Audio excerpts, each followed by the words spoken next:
What is up, guys? Welcome back to another video. Today we are checking out why is America so rich? Like, we all know America has a lot of money, but why is this? I've never actually figured that out, you know? But like, it's insane. They have big, huge businesses with a lot of money, military power, weapons. They got all this stuff, but I have no idea why. So we're gonna watch this video and learn about why they are so rich. If you want to learn with me, stay tuned. Let's get it. Is the world's most prosperous economy. It's been that way for so long, over 100 years, that we take it for granted. But how did it happen? There are many answers, of course. One is that the United States values the free market over government control of the economy. But here's a point that is seldom made. It didn't begin that way. Before the country placed its trust in the free market, it trusted the government to make important business decisions. Or to put it another way, only after the government failed repeatedly to promote economic growth, and only after private enterprise succeeded where the government failed, did the United States start to develop a world-beating economy. Let's look at three telling examples. In 1808, John Jacob Astor formed the American Fur Company and marketed American furs around the world. Europeans adored beaver hats for their peerless warmth and durability.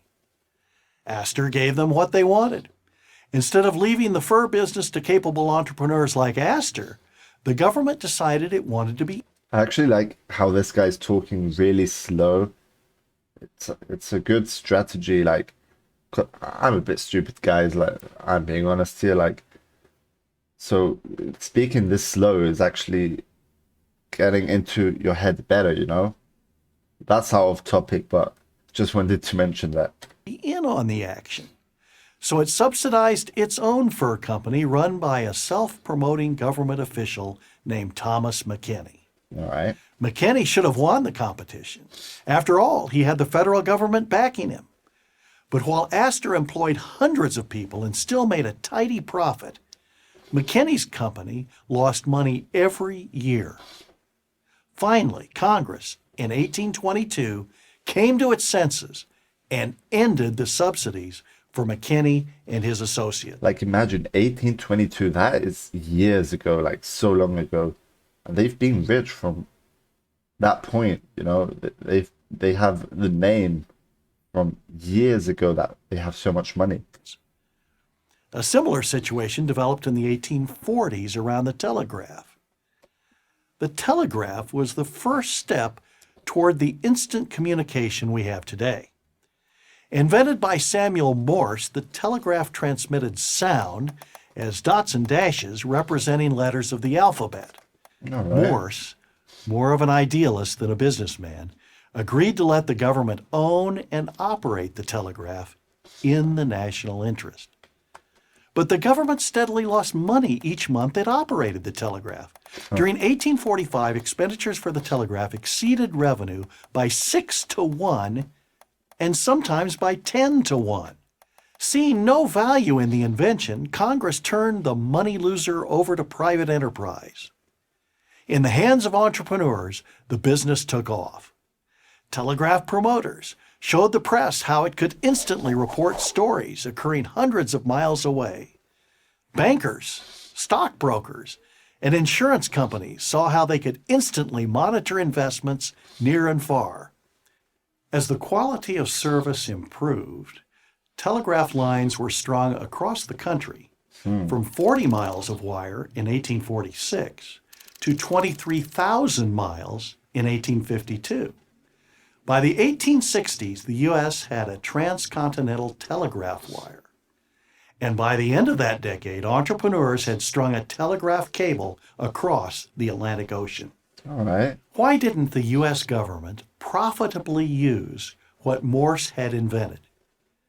Part of the answer is that the incentives for bureaucrats differ sharply from those of entrepreneurs. When government operated the telegraph, Washington bureaucrats received no profits from the messages they sent, and the cash they lost was the taxpayers, not their own. So government officials had no incentive to improve service, to find new customers, or to expand to more cities. But entrepreneurs like Ezra Cornell, the founder of Western Union, did.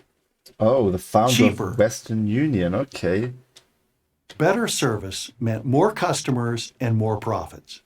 Yeah. Just 15 years after Congress privatized the telegraph, both the costs of construction and the rates for service linking the major cities were as little as 1/10 of the Ooh. original rates established by Washington. In the steamship business, we see the story repeated yet again. During the 1840s, regular steamship travel began between New York and England. The government placed its bets on shipowner Edward Collins, a man more skilled at political lobbying than at business. While Congress funded Collins, Cornelius Vanderbilt started his own steamship company. Vanderbilt cut the costs of travel, filled his ships with eager passengers, and built a fabulously successful business, soon leaving Collins in his wake. Collins failed because he didn't feel a need to improve or even provide safe and regular service. For example, 2 of his 4 ships sank, killing hundreds of passengers. Oh, If he lost money, that is not good. there was always another politician to appeal to. True. Vanderbilt, in contrast, had to serve his customers or he would have lost his company. You'd think we would have learned our lesson by now. Economic prosperity comes from free enterprise, not from government subsidies. Okay. But it's a lesson we have to learn every generation. I'm Burton Folsom, professor of history at Hillsdale College for Prager University. Interesting. That was quite interesting, this video. Let's go give this one a like. Tell me, guys, what are your thoughts on this? It was quite impressive, actually. I might have to check out another video about why America is so rich, probably to see what other people are saying. So let me know if you would like that. And yeah, let me know your thoughts in the comments below. Hope you'll enjoy. Don't forget, guys, if you enjoyed this video, go give this video a like. Truly helps out with the YouTube algorithm. Subscribe to the channel. That also truly helps out. And we'll see you on the next video. Peace out.